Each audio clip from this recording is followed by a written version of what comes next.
Hi, welcome back to Trading Hour. Prime Minister Narendra Modi is expected to launch 5G services in India on the 1st of October.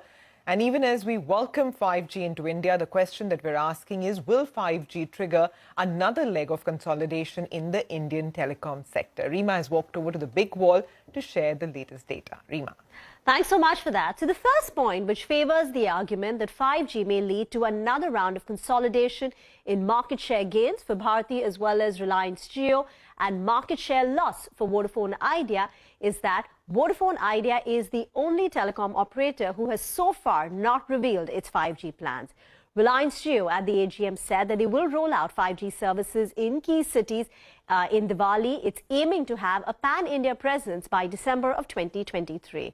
Bharti Airtel in its Q1 conference call said that they're aiming to have a complete 5G coverage by March 2024, which basically means in the next 18 months, Bharti and Reliance Jio will have a pan-India 5G presence.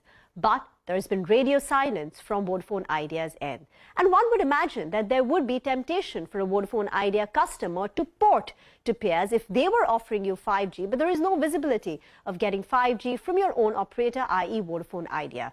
So the question that we're now asking, why is Vodafone Idea not talking about 5G? Well, one of the reasons could be the long pending conversion of its AGR dues into government stake or equity. This has been pending since January of this year, and only once there is clarity on the government stake conversion will the company be able to raise the external funds which will give Vodafone Idea money to fund its rollout plans. And what's the risk of a delayed Vodafone Idea 5G launch? The risk is that there is a flight of Vodafone Idea's 4G customers who may wish to move to competitors to get the benefit of 5G's faster speed as well as lower latency. So what's at risk? Vodafone Idea right now has 20 million postpaid subscribers, 119 4G data subscribers.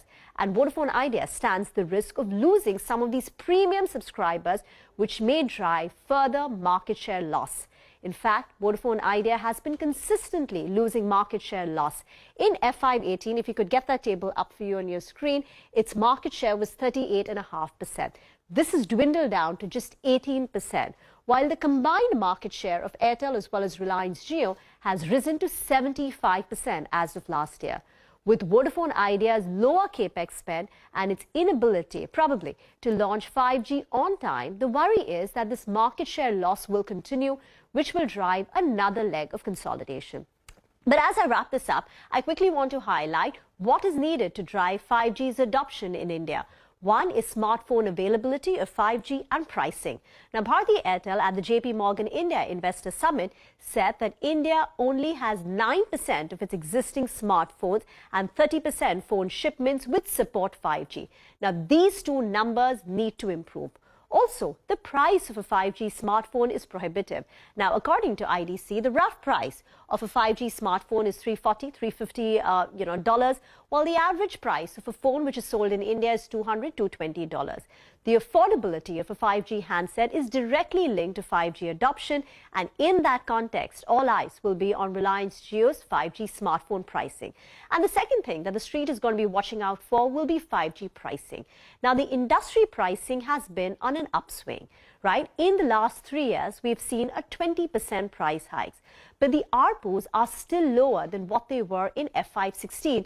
This is before Reliance Jio launched, right? So despite an increase in ARPUs, we're still less than what we were in FY16 and much lower on an inflation-adjusted basis. So can 5G drive an increase in prices, higher ARPUs for telecom operators? That is something that the street is going to be watching very closely. Back to you. Rima, thanks very much for putting that in perspective. A quick break, but as we do that, here's some cheer for investors.